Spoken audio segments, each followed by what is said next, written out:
Hello everyone, welcome to the Stalwart Initiative. Today we're going to be taking a look at Unearthed Arcana 2020 Subclasses Revisited. And we're going to take these videos one subclass at a time, as it shortens them, makes them more easily digestible, and it's just easier to do that way.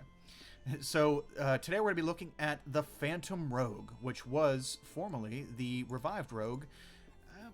I'm just going to go ahead and say that I think the Revived and Phantom should be two separate subclasses. There is some overlap here from its predecessor, but the Phantom just feels like a different kind of rogue to me.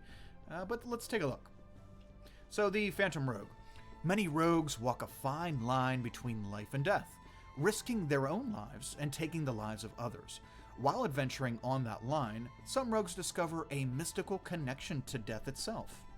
These rogues take knowledge from the dead and become immersed in negative energy, eventually becoming like ghosts. Thieves' guilds value them as highly effective information gatherers and spies. Many Shadar-kai of the Shadowfell are masters of these macabre techniques, and some are willing to teach this path. In places like Thay in the Forgotten Realms and Karnath in Eberron, where many necromancers practice their craft, a phantom can become a wizard's confidant and right hand.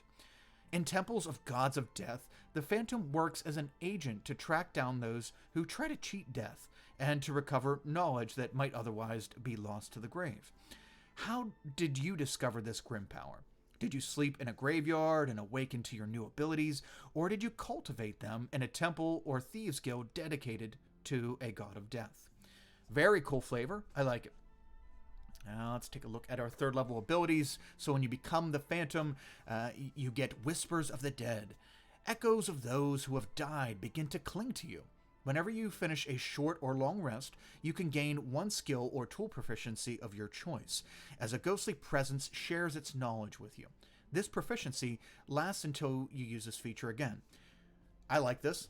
Very good opening. You will always know an extra skill or tool proficiency, and you can swap them in and out. Very cool, and very cool thematically. Like as you walk around the dead, where people have died, the essence just kind of clings to you, and you learn things from the former lives of others who have died. I think it's very cool, and the fact that you can change it out on a short rest makes it very versatile. So you don't have to sleep a whole 8 hours to, if you know something's coming up, you can, hold on, I need a short rest to do this. Especially if you have a warlock in the party who wants to have those short rests, you're getting something back too.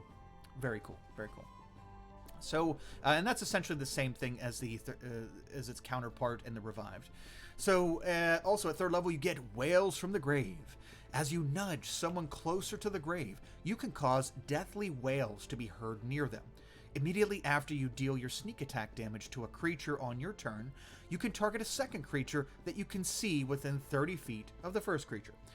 Roll half the number of sneak attack dice for your level, round up, and the second creature takes psychic damage equal to the roll's total as wails of the dead sound around them for a moment.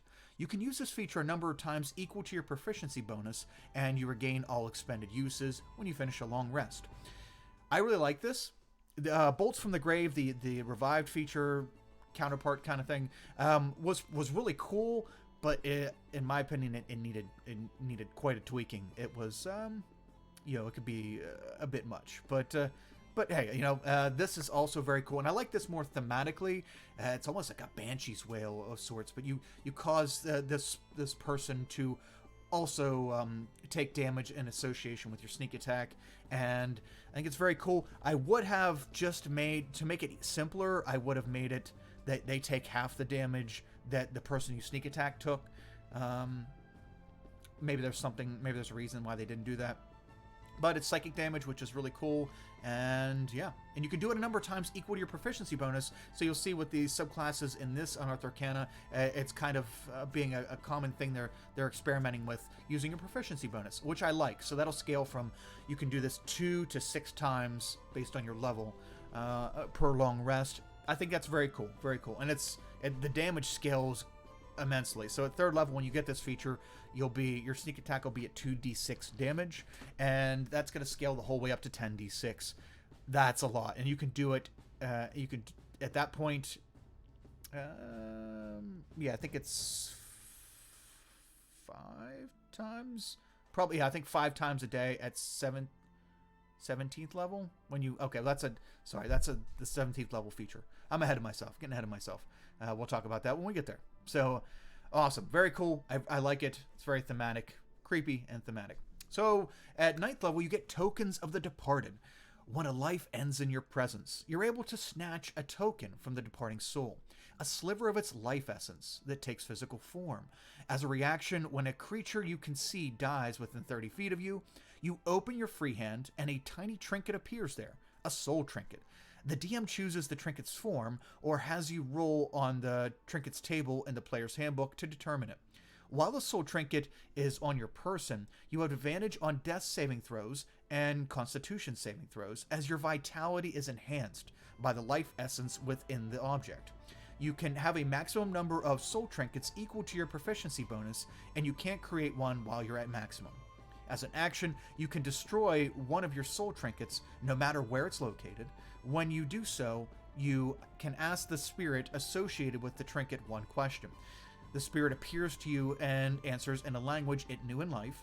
It's under no obligation to be truthful, and it answers as concisely as possible, eager to be free. I really like this feature. A lot of people are kind of torn on this, and they don't like it. They think it's like soul stealing kind of thing. I don't know. I wouldn't flavor it that way myself. It says you take a sliver of its life essence. I would think that as a separate part. You're not taking part of its soul, but more as part of the essence it had in life. But hey, that's everybody can do it how they want. I like this. I really do. So it's got a lot of benefits. For one thing, advantage on death saves and con saves is immensely useful.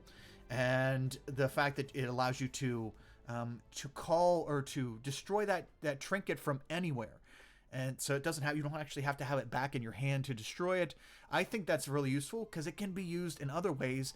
Let's say you give the trinket for someone else to hold, and you say, okay, when the trinket disappears or breaks, you can do this. It's a way of simple communication, and allowing you to talk to this dead, and them not having to tell you the truth is pretty cool. I think there can be a lot of story